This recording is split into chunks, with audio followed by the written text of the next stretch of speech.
कभी ऐसा हुआ है कि जिंदगी एक ऐसे मोड़ पर लाकर खड़ा कर दे जहां कोई भी फैसला लेना नामुमकिन सा लगे?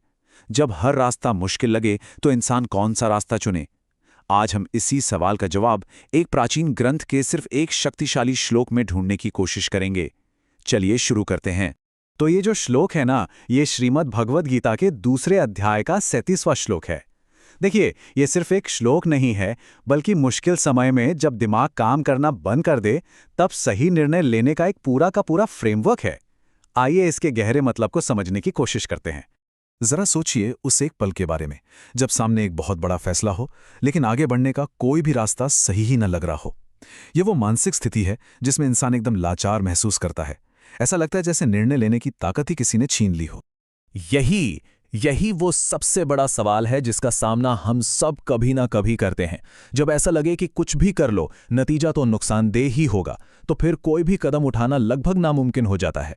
और ये दुविधा, पता है, जितनी एक पुरानी युद्ध के मैदान में सच थी, उतनी ही आज हमारी पर्सनल और प्रोफेशनल जिंदगी के संघर्ष में भी है। अच्छा, तो ये सलाह दी कब गई थी? ये उस पल में दी गई थी जब महान योद्धा अर्जुन, जिन्हें कौंतेय भी कहा गया है, अपने ही परिवार के खिलाफ लड़ने के ख्याल से कांप उठे थे। उनका मन गहरे शक और अपराध बोध से भर गया था। बिल्कुल इसी मुश्किल मोड़ पर ये श्लोक उन्हें एक रास्ता दिखाता है। तो फिर इस दिमागी उलझन का, इस ठहराव का हल क्या है? यहीं पर भगवान कृष्ण एक ऐसा तर्क देते हैं जो पूरी सिचुएशन को देखने का नजरिया ही बदल देता है। चलिए देखते हैं कि वो दिव्य उपदेश आखिर था क्या। श्लोक की पहली लाइन कहती है, हथो वा प्राप्स्यसि स्वर्गम जीत्वा वा भोक्ष्यसि महीम। यहां कृष्ण अर्जुन के सामने युद्ध के सिर्फ दो ही नतीजे रख रहे हैं, या तो हार होगी या जीत। मतलब कर्म करने पर क्या हो सकता है, इसकी एक सीधी सी आउटलाइन दे रहे हैं। अब इस सलाह की सबसे कमाल की बात है इसके पीछे का लॉजिक। ये कोई इमोशनल बात नहीं है, ये प्योर लॉजिक है। ये तर्क हार और जीत के डर से आपको बिल्कुल परे ले जाता है। इसे एक ऐसे प्रस्ताव की तरह पेश किया गया है जिसमें नुकसान की कोई गुंजाइश ही नहीं है। एकदम विन विन सिचुएशन। यहां तर्क बहुत सीधा है। देखिए, दो ही बातें हो सकती हैं। पहला नतीजा, अगर युद्ध में मृत्यु होती है तो वीर गति मिलेगी और स्वर्ग की प्राप्ति होगी। दूसरा नतीजा, अगर युद्ध जीत जाते हो तो इस धरती पर राज करोगे, उसका सुख भोगोगे। यानी अगर अपने कर्तव्य के रास्ते पर, अपने धर्म पर चला जाए तो दोनों ही नतीजे अच्छे हैं।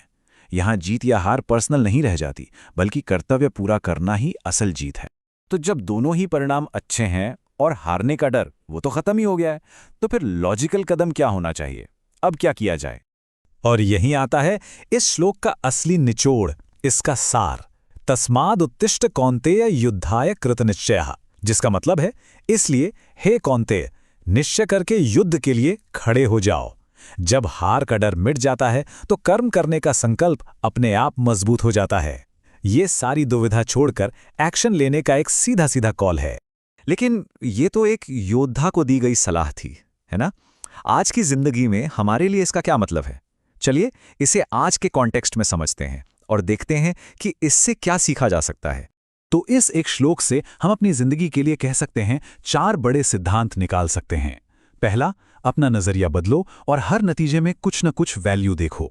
दूसरा, फोकस कर्तव्य पर रखो, रिजल्ट पर नहीं। तीसरा, ये याद रखो कि संकल्प के साथ लिया गया एक्शन ही हर कंफ्यूजन का इलाज है। और चौथा, जो चीजें हमारे कंट्रोल में नहीं हैं, उन्हें स्वीकार करने से ही हिम्मत मिलती है।